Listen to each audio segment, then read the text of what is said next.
POP का टुकड़ा?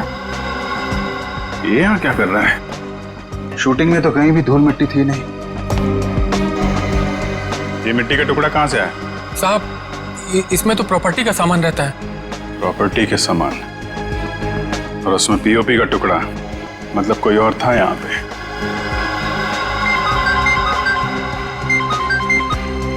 Hello,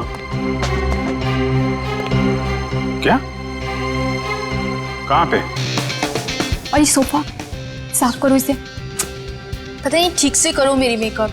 मेरा भी पफ दे दो, 2 घंटे से बैठी हूं मैं। दो शीशा।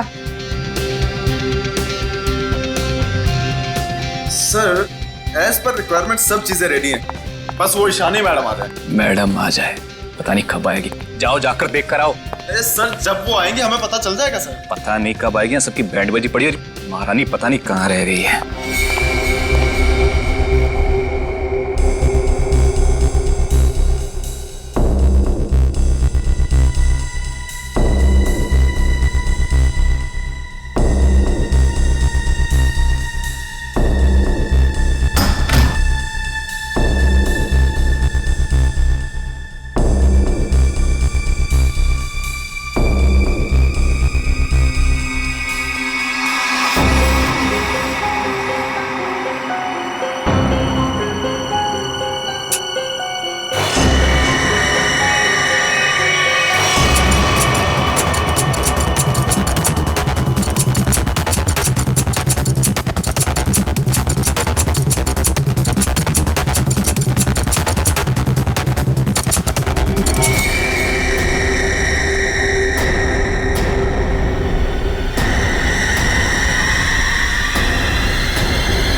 Hello Ishani ma'am. Makeup room ready है मेरा? हाँ मैम, जैसा आपको चाहिए बिल्कुल वैसा ही है, और आपका फेवरेट रूम फ्रेशनर भी है। और एक काम करो, डायरेक्टर को जाके बोल दो कि 2 से 3 घंटे तो लगते ही हैं, राइट? और मेरे मूड के ऊपर है कि मैं खुद ही रेडी होके सेट पे आ जाऊंगी, ठीक है? ठीक है मैम। चलो।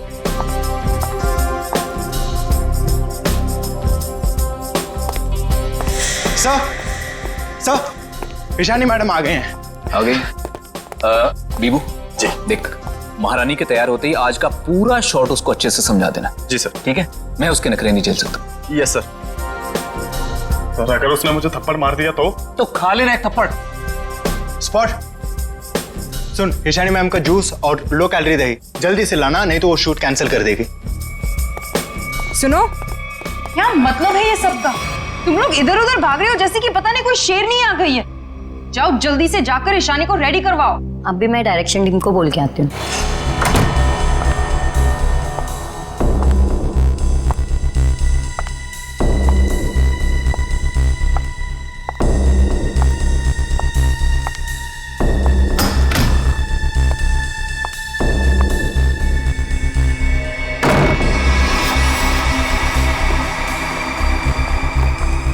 सर, माना कि ईशानी बहुत बड़ी स्टार है, लेकिन हम भी उसके नौकर नहीं है।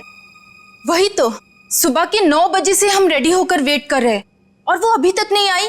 इतना वक्त हो गया, 3-4 बार टचअप हो चुका है। तो क्या करूं यार, एक तो विराट सर ने इस नकचड़ी को 1 साल का कॉन्ट्रैक्ट साइन करवा के मेरे सर पे दर्द करके रखा है, और ऊपर से तुम लोग मेरे सर पर चढ़ रहे हो। प्लीज ट्राई टू कोऑपरेट यार। Cooperate my foot. मैं ईशानी के नखरे और बर्दाश्त नहीं कर सकती हूँ। मैं जा रही हूँ यहाँ से।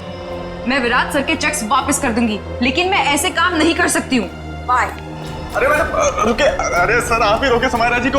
अगर आज शूट नहीं हुआ ना तो विराट सर सबकी छुट्टी कर देंगे सर। जाने दे उसको, एक ईशानी 100 सुमेरा के बराबर है।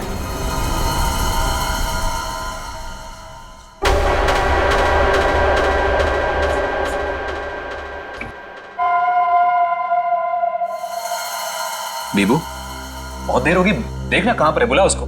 सर, वो सैंडल उतार के मारेगी मेरे मुंह पे। लिख के ले लो, वो वापस नहीं आने वाली है। ईशानी के नखरे ही एक दिन उसे ले डूबेंगे। अरे तू जा, उसको बुला के ले जा। जा, अरे जाना। जा रहा हूं सर।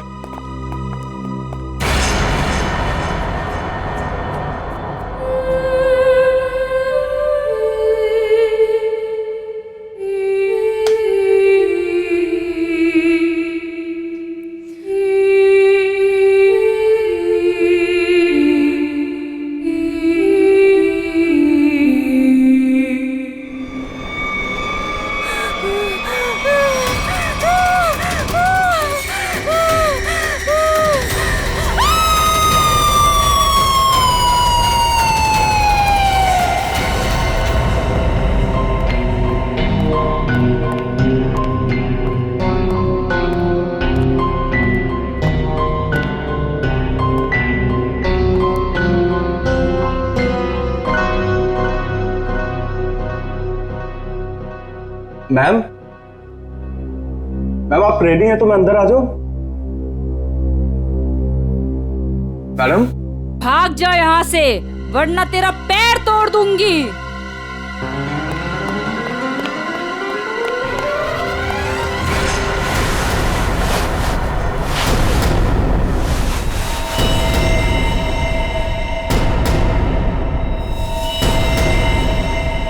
नहीं, उसने कहा भाग जा तो भागकर मेरे पास आ गया। अंदर जाने की हिम्मत नहीं की। उनके बिना बोले मैं अंदर कैसे जाता? आप नहीं जानते सर, गला दबा देती वो मेरा। 3 घंटे से वो तैयार हो रही है, यहाँ शूटिंग का टाइम निकला जा रहा है और तुझे अपने गले की पड़ी है। मैं देखता हूँ, चलकर चलो।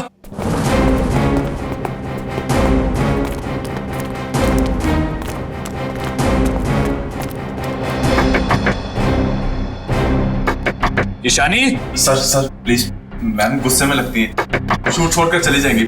तो तुम्हें करो, चुप रहो। ईशानी दरवाजा खोलिए, अब ये सब नहीं चलेगा, प्लीज दरवाजा खोलिए।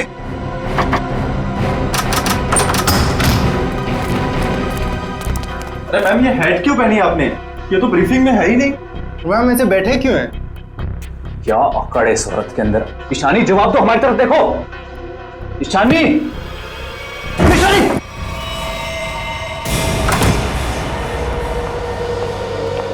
कभी काम नहीं करूंगी मैं उस नकचढ़ी ईशानी के साथ। मैं भी किसी से कम नहीं हूँ। अरे इतना टेंशन क्यों ले रही हो तुम देखना, मैं तुम्हें इससे बड़ा काम दिलाऊंगा। मैं अभी मम्मी को फोन करके बता देती हूँ कि आज मैं लेट आऊंगी। ठीक है, तुम मम्मी को फोन कर लो, हम तुम्हारा अंदर इंतजार करते हैं। ठीक है, मैं अभी आती हूँ। ठीक है।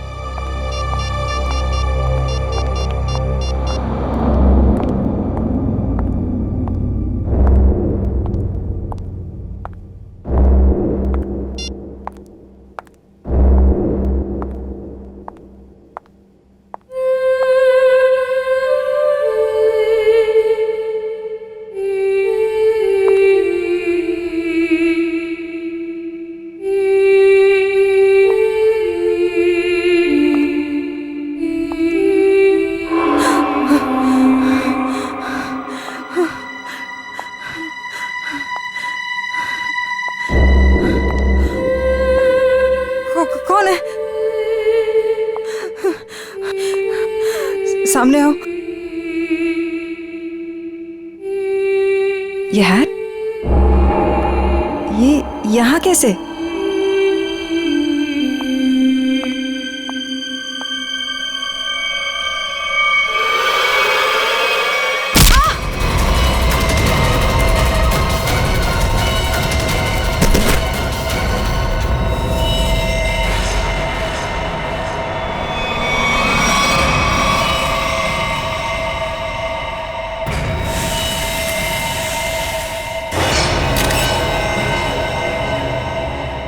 बड़ी बेरहमी से गला काट दिया। हाँ सर, ये अजीबोगरीब मेकअप और ये लाल रंग की हैट भी रखी। मारने के बाद इतना मेकअप करता है कातिल, ये लाल रंग का हैट, बड़ा अजीब केस है ये। सर ये मेकअप और सारा कुछ उस कातिल ने ही किया है। अच्छा, आखिरी बार कौन आया था ईशानी से मिलने? मैं गया था सर वहां पे, लेकिन उन्होंने अंदर से ही बोल दिया कि भाग जाओ वरना तुम्हारी टांगे तोड़ देंगे। टांगे तोड़ दूंगी? क्यों? सर एक्चुअली ईशानी अपनी मर्जी की मालकिन थी और वो अपनी मर्जी से ही शूटिंग पर आती थी। अगर गलती से भी उसको किसी ने कुछ बोल दिया तो कभी भी शूटिंग छोड़कर चली जाती थी। सर इसका मतलब काफी लोग होंगे जो ईशानी को नापसंद करते होंगे। ईशानी? क्या हो गया ईशानी को? किसने किया ये सब? आप कौन है आप? जी ये जो एड शूट हो रही थी ये मेरी एड है, मैं मालिक हूँ इस कंपनी का। ठीक है, इधर आइए थोड़ा। अच्छा बीबू, तुम वापस कितनी देर बाद आए थे प्रीतम और लोगों के साथ? सिर्फ कुछ सेकंड्स में, अगर कहें ज्यादा से ज्यादा बस 1 मिनट। 1 मिनट में? 1 मिनट में इतना सब कुछ किया? सर सर 1 सेकेंड, यहाँ पे एक फिंगरप्रिंट मिला है और बाकी सब कपड़े ठीक है, मगर बस ये तो देखिए सर, ऐसा लग रहा है किसी ने कैंची से काटा है सर।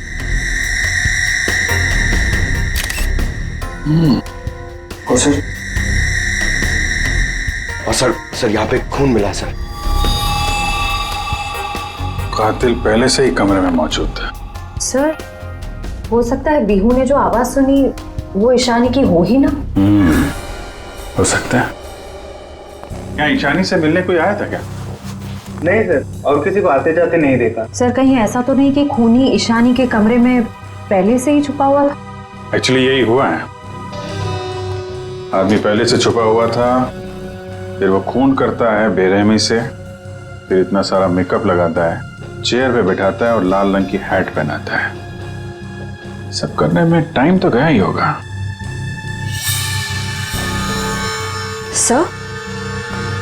सर ये देखिए, ईशानी का टॉप भी कटा हुआ है। इसे भी काटा गया है? उधर भी कपड़े कटे हैं, इसका टॉप कटा है। लगता है ये जानबूझ के किया गया है।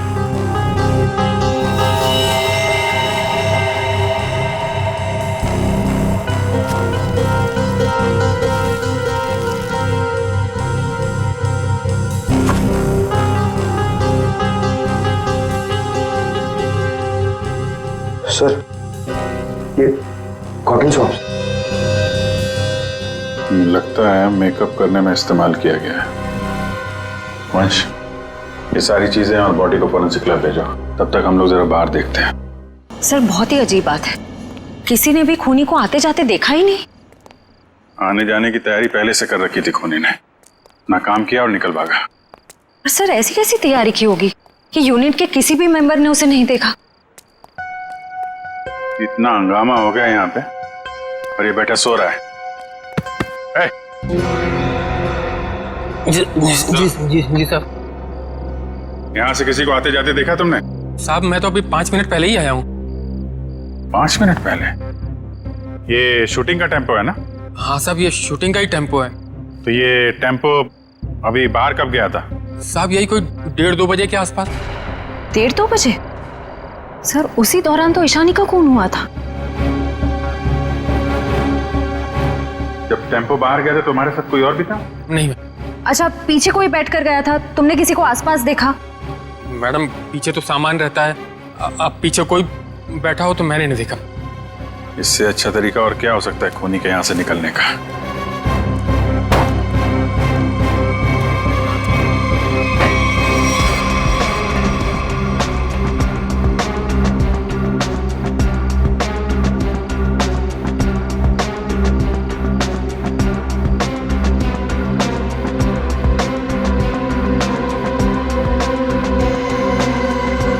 पीओपी का टुकड़ा? ये यहाँ क्या कर रहा है? शूटिंग में तो कहीं भी धूल मिट्टी थी नहीं। ये मिट्टी का टुकड़ा कहाँ से आया? साहब इसमें तो प्रॉपर्टी का सामान रहता है। प्रॉपर्टी के सामान और उसमें पीओपी का टुकड़ा, मतलब कोई और था यहाँ पे।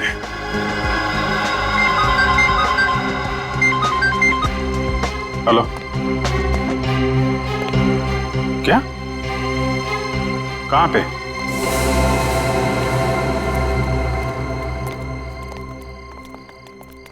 आपने फोन किया था? जी सर, मैं मानिक हूँ, इस दुकान का मालिक। ये मेरे वॉचमैन ने फोन किया था आपको। ये देखिए ना सर, यहाँ लाश है। दुकान खोलो जा। जी सर। तुम यहीं रुको। जी साहब।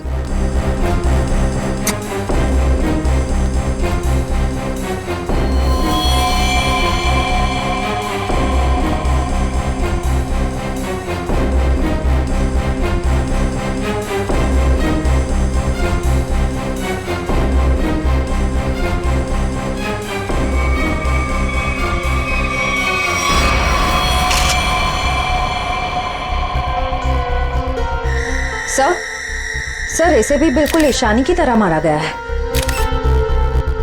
ये देखिए, किसी पतली धार वाली चीज से इसका गला काटा गया है।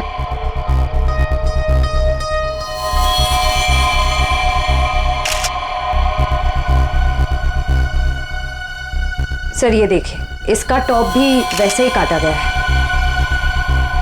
इसका मेकअप निकालो, देखो कौन है ये। Yes sir. ये लाश दुकान में आई कैसे? सर मुझे नहीं मालूम। दुकान तो बंद थी ना, आपने ताला खोला है, तो ये क्या लाश अपने आप आ गई यहाँ पे? सर मैं क्या बताऊं, ये सब कैसे हुआ? ये लाल टोपी और इसके कपड़े भी मेरी दुकान की नहीं है, और मैं इस लड़की को तो पहली बार देख रहा हूँ। सर मेकअप निकल गया। ये तो समायरा है ना?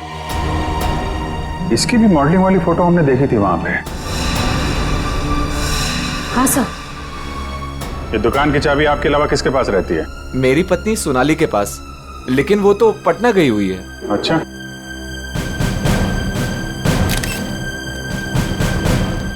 तुम्हारी ड्यूटी में एक आदमी यहाँ पे खून करता है, उसकी लाश को यहाँ दुकान में रख दिया। क्या कर रहे थे तुम? कुछ देखा नहीं तुमने? देखा ना साहब, पर वो खूनी है ये कैसे पता चलता? हा? कैसा था वो? था नहीं साहब, थी। वो एक औरत थी, उसे मैंने जाते हुए पीछे से देखा था। उसने लाल रंग का कोट पहन रखा था, उसके बाल लंबे थे और उसने सर पे एक लाल टोपी पहन रखी थी। और हाँ साहब, उसने डस्टबिन में कुछ डाला था। मतलब सर खूनी एक औरत है? कहाँ है वो डस्टबिन जिसमें उसने कुछ डाला था? वो वहां।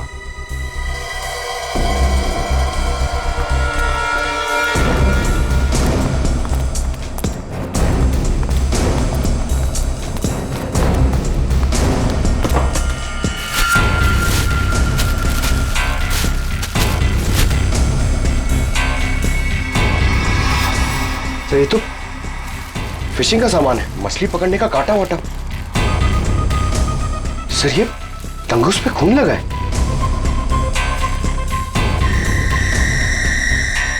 ओह, लगता है इसी का इस्तेमाल किया गया है खून करने में।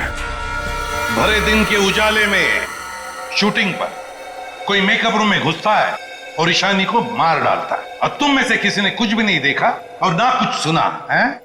ये कैसे हो सकता है?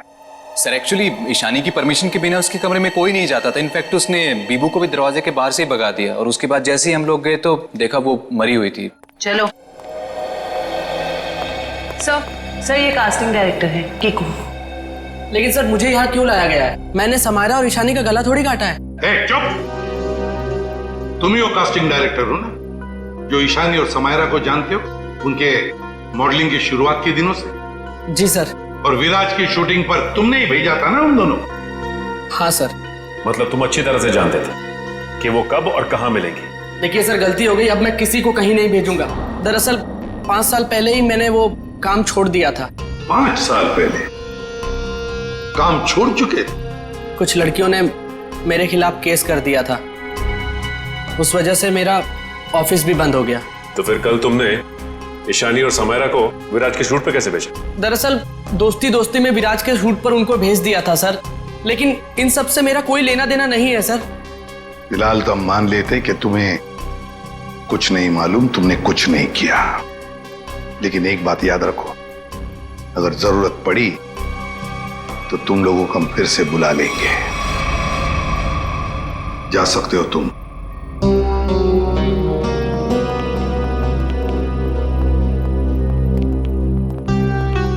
इन तीनों पे कड़ी नजर रखनी पड़ेगी। देखो वो कहां कहां जाते हैं, किस किस से मिलते हैं, क्या क्या करते हैं। सर लेकिन खूनी तो एक लड़की है ना? हाँ खूनी तो लड़की है, लेकिन खून करने में किसी लड़के का भी तो इस्तेमाल हो सकता है। समायरा और ईशानी दोनों मॉडल्स थी, मॉडल। लाल टोपी, मारने के बाद सफेद रंग का अजीब मेकअप, मारने के लिए फिशिंग का सामान, और फिर उन दोनों खून में सब कुछ बिल्कुल एक जैसा। तो एक बात समझ में नहीं आई कि खूनी ने ये मछली पकड़ने का सामान क्यों इस्तेमाल किया खून करने के लिए?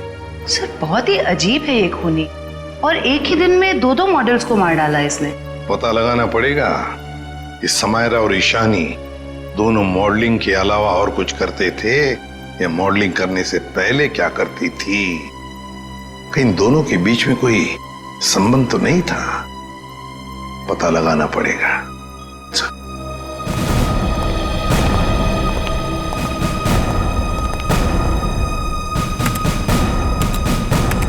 तो 2009 में समायरा और ईशानी ब्यूटी रिबन नाम की मॉडलिंग एजेंसी में काम करते थे, जिसका मालिक ये कीकू था। Kiku, casting director Kiku.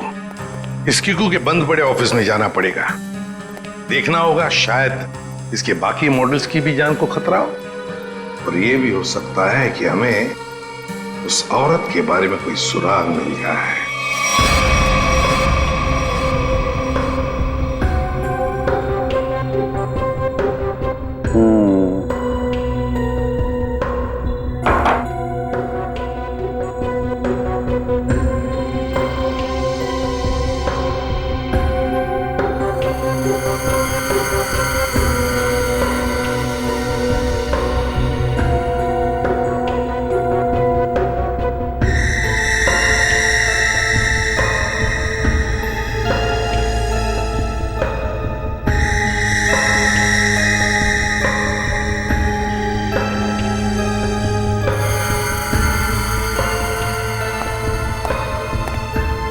Sir हमारा शक बिल्कुल सही निकला। खून करने के लिए इस्तेमाल किया गया ये हथियार एक खास तरह का फिशिंग किट ही है। सर आप सुन रहे हैं मैं क्या कह रही हूँ? हाँ सुना तारिका, लेकिन मैं फिलहाल किसी और काम में हूँ। क्या? खूनी का कद नापने में। अरे वाह सांखे, खूनी के कद का पता लगा लिया तूने? हाँ बस एक मिनट से नहीं, ये दोनों के गर्दन का ये घाव देखो बस। ये घाव का निशान ऊपर की तरफ बना हुआ है, ना तो सीधा है ना नीचे की तरफ। मतलब खूनी ने तार से इन्हें ऊपर की तरफ खींचा। इसका मतलब साफ है खूनी की ऊंचाई इन दोनों से ज्यादा थी। मतलब सर वो खूनी औरत इन दोनों से लंबी है? बिल्कुल पंकज, और लगभग 5 फीट 7 इंच थी। ये मेरी ट्रिग्नोमेट्रिक कैलकुलेशन मुझे बताती है, इंक्लूडिंग वो जो सैंडल उसने पहने हुए थे उनके। एक बार हाथ में आ जाए ना तो ऊंचाई भी नाप लेंगे। 5 फुट 7 इंच की लड़की जिसके लंबे और सीधे बाल हैं। और सर या तो उसे फिशिंग करने का, मछली पकड़ने का शौक था, या तो फिर किसी खास मकसद से उसने ये सामान, ये फिशिंग किट का इस्तेमाल किया होगा। सांखे, लगता है इस मछली पकड़ने के तंगूस से, इस तार से इन दोनों के गले को काटा है। बिल्कुल बॉस। डॉक्टर साहब, जो प्लास्टर ऑफ पेरिस जैसी मिट्टी मिली थी हमें, उससे कुछ पता चला क्या? हाँ पता चला सचिन। बॉस वो सामान मूर्ति बनाने के काम में आता है। मूर्ति बनाने का? बॉस टेस्ट चल रहे हैं, बाकी का भी पता चल जाएगा। तू कब बताएगा सांखे? बताऊंगा थोड़ी देर में, लेकिन एक खास बात और बताना चाहता हूँ। वो क्या है? बॉस ये देखो, ये है वो तार जिससे खूनी ने इनका गला काटा। खूनी जब इनका गला काटने की कोशिश कर रहा था, इन लोगों ने अपने बचाव में हाथापाई की होगी। उसी झड़प के दौरान खूनी का पलक का एक बाल मुझे इस तार पर से मिला है। मतलब तू अब इस बाल का डीएनए टेस्ट करेगा, है ना? करना ही पड़ेगा। एक खूनी लड़की जिसका कद 5 फुट 7 इंच है, जिसके सीधे और लंबे बाल है, जिसे मछली पकड़ने का शौक है और शायद मूर्तियां बनाने का भी। बस इतना भी काफी है हमारे लिए, इस लड़की को ढूंढने के लिए। मछली पकड़ने का खास सामान लेके चलती है तो समंदर के किसी किनारे में कुछ तो पता चलेगा ही उसके बारे में। पर सर हमें सिर्फ उसकी ऊंचाई, उसके काले सीधे बाल और उस टोपी के बारे में पता है। सिर्फ इतनी इंफॉर्मेशन के बलबूते पर उस तक पहुंचना थोड़ा मुश्किल लगता है सर। कोशिश तो करनी पड़ेगी श्रेया, अपने आप तो चल के आएगी नहीं हमारे पास, है? हाँ वंश, इन्हें बता दिया ना हमें किस लड़की की तलाश है? जी सर। हाँ तो क्या जानते हैं उस लड़की के बारे में आप? साहब आप लोग ऐसी औरत के बारे में जानना चाहते हैं ना, जो मछली पकड़ने के लिए बोट का इस्तेमाल करती है? बिल्कुल। ऐसी तो बहुत औरतें आती है हमारे यहाँ पर। देखिए, जिस लड़की की हमें तलाश है वो लंबी लड़की है, 5 फुट 7 इंच की होगी, लंबे बाल हैं, सीधे बाल हैं। और उसकी उम्र तकरीबन 25 से 30 साल के बीच में। लंबे बाल, 25 से 30 साल की उम्र, ऐसी 2-3 लड़की आती है हमारे यहाँ पर। हमें उनके नाम और पते चाहिए। आप जब वोट देते हैं तो नाम पते तो लिखते होंगे ना? जी साहब।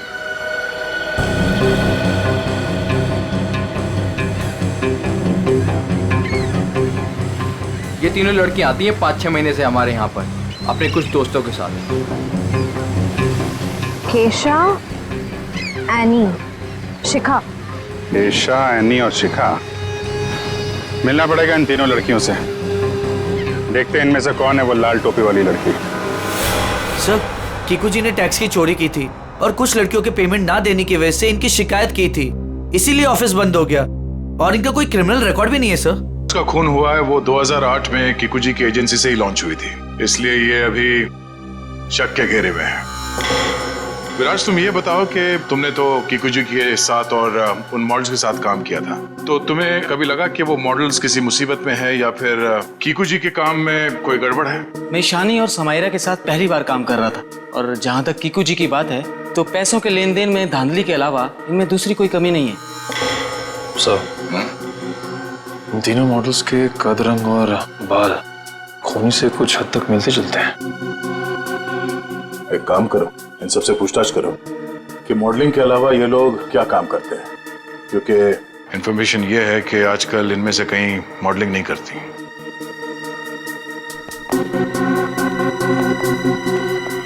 एनी, 2012 में आप मॉडलिंग छूट चुकी थी, हाँ, अब आप क्या करती हैं? अभी मैं एक फिशरी स्टोर चलाती हूँ। शिखा, राइट? जी।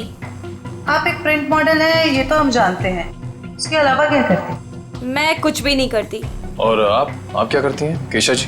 मैं मूर्तियाँ बनाती हूँ। मूर्तिकार, ठीक है, थैंक यू।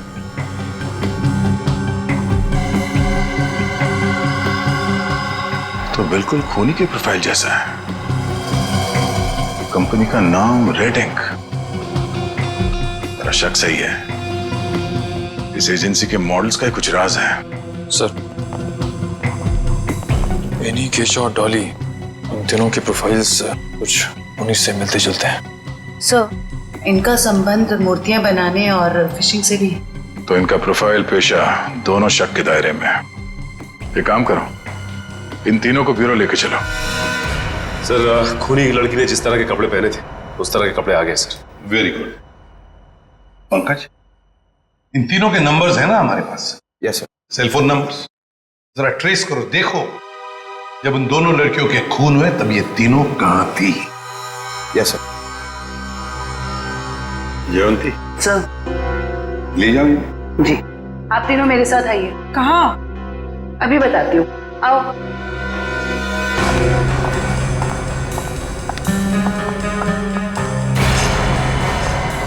अरे साहब, ये तो वही कपड़े और टोपी है जो मैंने उस रात उस औरत को पहने हुए देखा था। तो फिर आप जरा ध्यान से देखो इसे। क्या ये वही लड़की है, वही औरत है जो उस रात खून कर रही थी? सर, मैंने उस औरत का चेहरा सामने से नहीं देखा था, उसे जाते हुए मैंने पीछे से देखा था। जाते हुए देखा? जी सर। ठीक है, केशा जरा वहां तक चल के दिखाओ। सर, ये कैसी जांच है आपकी? जितना कहा है उतना ही करो।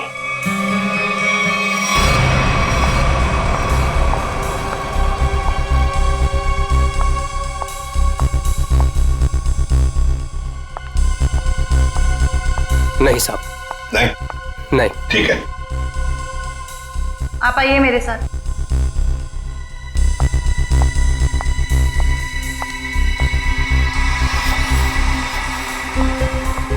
रुको, वहां तक वॉक करके आओ।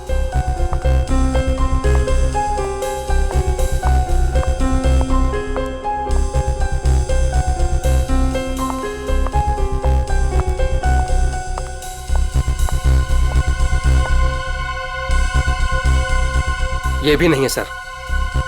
आइए।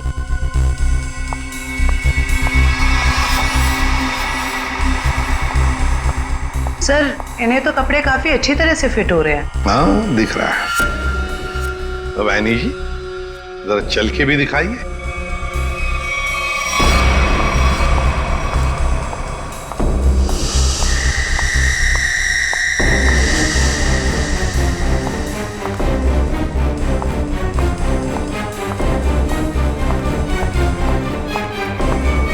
यही है सर, बिल्कुल यही है सर।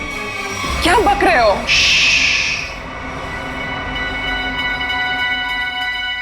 सर, जिस वक्त समायरा का खून हुआ था, आनी का फोन उसी एरिया में था। सुना है नहीं? उसी इलाके में था तुम्हारा फोन जिस वक्त ईशानी और समायरा का खून हुआ था। तुम जा सकते हो। और मैं?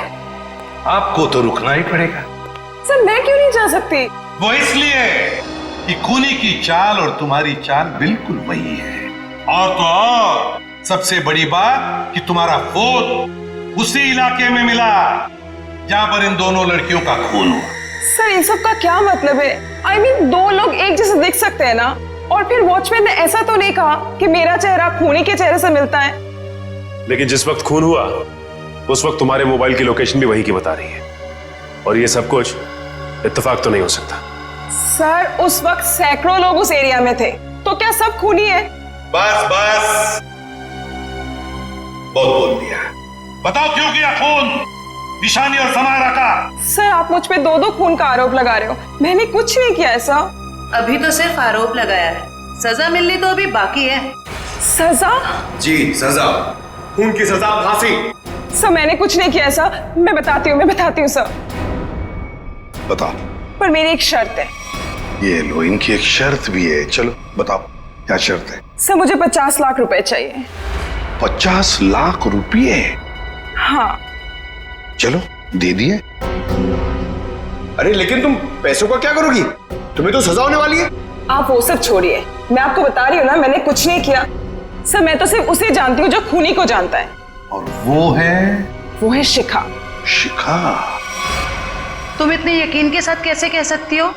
आप लोग पता कर सकते हैं ना? हाँ वो तो हम पता करेंगे। सर मेरे पैसे? पैसे? कौन से पैसे? सर अभी आपने बताया आप देंगे। कब? नहीं सर, मैंने तो कुछ नहीं सुना। कब कहा? सर ये सरासर धोखा है। नहीं नहीं नहीं नहीं, यानी जी हम कभी धोखा नहीं करते। हाँ धोखा जरूर करते हैं जब कोई कानून के साथ खिलवाड़ करता है, तब कभी कभी सीआईडी वाले धोखा देते हैं। ले जाओ इसे। सीआईडी फिर से? अब क्या कर दिया मैंने? आपने क्या किया है क्या नहीं ये तो हम पता लगा लेंगे, लेकिन आप एक नंबर के झूठे हैं ये पता चल चुका है। क्या मतलब है आपका? आपने कहा आप समायरा को नहीं जानते? 2009 में समायरा ने आपकी कंपनी रेडिंग के लिए मॉडलिंग की थी, सच है? रेडिंग? इसे कैसे ढूंढ लिया आपने? हमें पता चल चुका है। 2009 के रेडिंग के फोटोशूट कैंपेन में ईशानी और समायरा दोनों ने मॉडलिंग की थी, है ना? मैम ये कंपनी मेरे नाम पे तो थी, लेकिन मैं इस कंपनी का मामूली सा छोटा सा पार्टनर था। आप इस कंपनी के असली मालिक से क्यों नहीं पूछते? असली मालिक कौन है? चैताली। आप उससे क्यों नहीं पूछते? चैताली? इस केस में पहली बार ये नाम आया। कहाँ रहती है वो? ये नहीं हो सकता, ये नहीं हो सकता।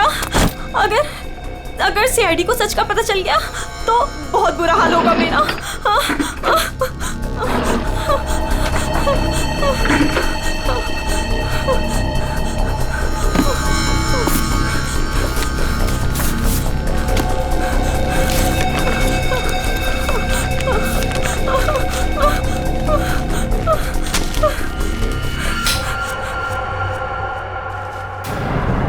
कौन है? ये लाइट क्यों बंद कर दी? ये लाइट्स किसने ऑफ की?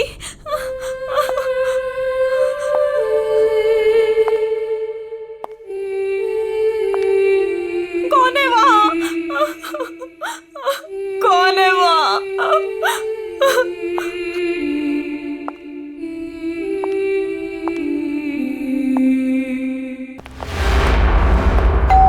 ये शिखा सच्चाई बता क्यों नहीं देती?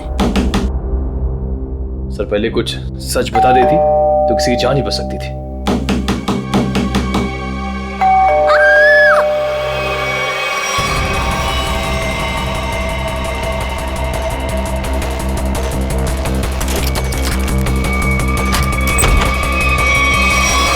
शिखा? शिखा? शिखा? बचाओ!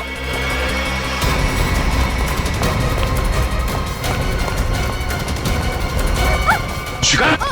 शिखा?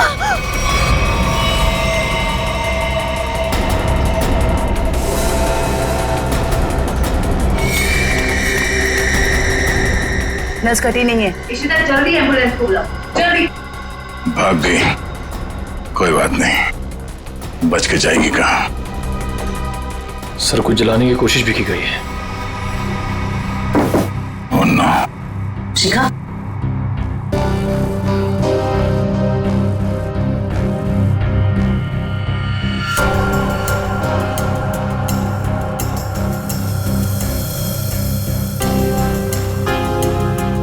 इतना लंबा बाल ये शिखा का तो नहीं हो सकता। तो भागते भागते बाल छोड़ गई। देखते हैं कहां तक भागती है ये। आइए सर।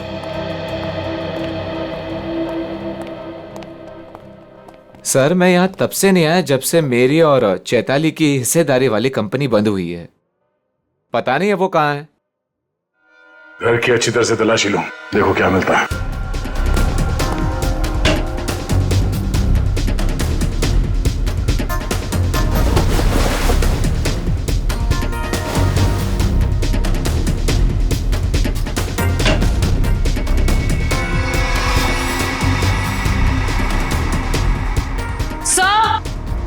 आ जाओ दी। सर ये देखिए।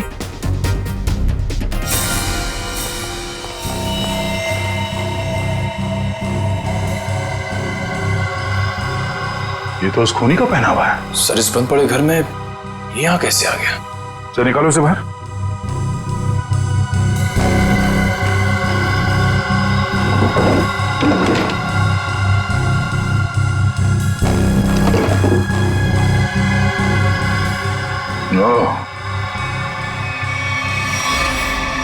ये चक्कर है।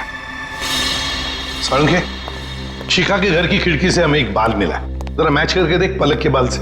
ये रहा वो बाल सर, उस खूनी लड़की का बाल। बॉस, ये बाल हमारे किसी काम का नहीं, बेकार सबूत है। क्या मतलब? मतलब ये बॉस के खूनी के पलक का डीएनए रिपोर्ट आ चुका है। तो खूनी कोई लड़की नहीं, खूनी एक आदमी है। एक आदमी है जिसकी उम्र 40 से 45 साल। ये टोपी, लंबे बाल, सैंडल, ये सब धोखा है। तो मतलब खूनी कोई लड़की नहीं बल्कि लड़की की भेष में आदमी है। ऐसा क्यों किया उसने? लड़की के भेष में क्यों? खून करने के और भी आसान तरीके थे उसके पास। लगता है ये खूनी कोई सरफिरा है। खूनी कोई सरफिरा नहीं, शैतान दिमाग का आदमी है ये, शैतान दिमाग का। सोच समझ के सब कुछ कर रहा है ये। एक काम करते हैं, जितने भी लोगों पर शक है ना, सबको यहां बुला लो, सबका डीएनए टेस्ट करते हैं। आप बताते क्यों नहीं कि हम सब लोगों को यहाँ पर क्यों लेकर आए हैं? ऐसी जगह लाए कि हमारा कोई टेस्ट होने वाला है और आप लोगों को हम सब पे शक है कि हमने खून किया है। लगता है हम सब बिना जुर्म के सजा भुगतने वाले हैं। बस बहुत हो गया। खूनी को ढूंढने का हमारे पास यही एक रास्ता है। और वैसे खूनी का बहुत ही खास सुराग मिला है हमें। डॉक्टर साहब बिल्कुल ठीक है। दरअसल क्या है, खूनी चाहे कितना भी होशियार हो, कितना भी चालबाज हो, कोई ना कोई क्लू हम लोगों के लिए छोड़ जाता है। और इस बार भी खूनी एक क्लू छोड़ गया है, और वो क्लू है पलक का एक बाल। देखिए, मैं ऑडिशंस लेता हूँ, लड़कियां सजती हैं, संवरती हैं, अपनी पलकों को भी सजाती हैं, तो इन सब से हमारा क्या लेना देना? तुम्हें बड़ा यकीन है कि खूनी एक लड़की ही है? सबको मालूम है कि लंबे बालों वाली लड़की सबको मारती फिर रही है। और आप? लेकिन हमें जांच तो पूरी करनी पड़ेगी ना। सर हमें करना क्या पड़ेगा सर? ज्यादा कुछ नहीं, आप में से हर किसी को अपने पलक का एक बाल देना होगा, और जिसका डीएनए हम उस खूनी के डीएनए से मैच करके देखेंगे। और वैसे भी जब आप लोगों ने कुछ किया ही नहीं है तो डरने की तो कोई बात ही नहीं है। जयवंती, देखिए आ जाओ। चलो जाओ।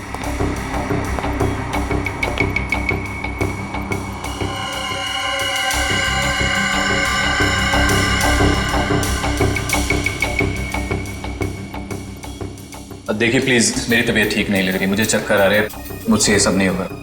अच्छा, तुम्हारी तबीयत भी अभी खराब होनी थी? सर आप इस जांच को बाद में भी कर सकते हैं। चलो प्रीतम, मैं तुम्हें हॉस्पिटल ले चलता हूँ, चलो। और चैताली किसी हॉस्पिटल में है क्या? निकल।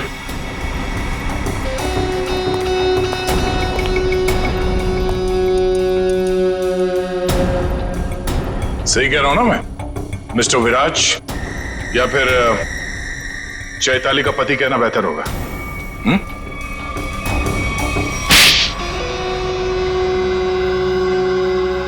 चैताली कहाँ है बताओ।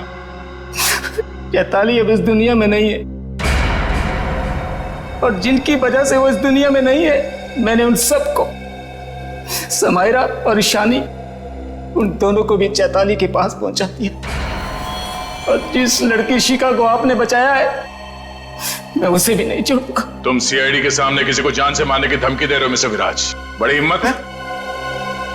तुम्हारे घर में हमें पता चल गया था कि सारे खून के पीछे तुम्हारा ही हाथ है, और अब डीएनए टेस्ट से प्रूव भी हो जाएगा, लेकिन हम तुम्हारे मुंह से सुनना चाहते हैं। मैं तो अपनी बीवी को इंसाफ दिलाना चाहता था, बस शिखा, समायरा और ईशानी, ये तीनों मेरी बीवी की खुदकुशी की जिम्मेदार थी, पर ये बात मुझे 5 साल बाद पता चली। इतने सालों बाद तुम्हें कैसे पता चला कि ये तीनों तुम्हारी बीवी के मौत के जिम्मेदार है? ये 2009 की बात है।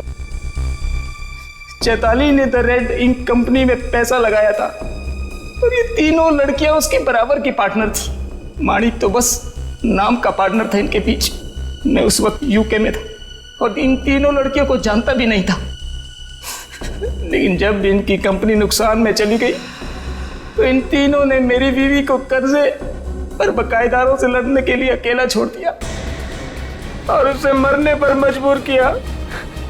और जब तक मैं उसके पास पहुंचता, उसने फांसी लगाकर खुदकुशी कर ली। मैंने एक औरत का वेश बनाया और अपना बदला लेना शुरू किया, ताकि आप लोग ये सोचते रह जाएं कि खूनी एक औरत थी। शिखा के घर जो जलाया था वो एक सबूत था, उसको मुझ पे शक हो गया था। माना कि उन तीनों की वजह से तुम्हारी बीवी अब इस दुनिया में नहीं रही। तुम कानून की मदद ले सकते थे, लेकिन तुमने ऐसा नहीं किया। अपनी बीवी की मौत का बदला लेने के लिए तुम खून करने लगे। अब तुम्हें फांसी से कोई नहीं बचा सकता।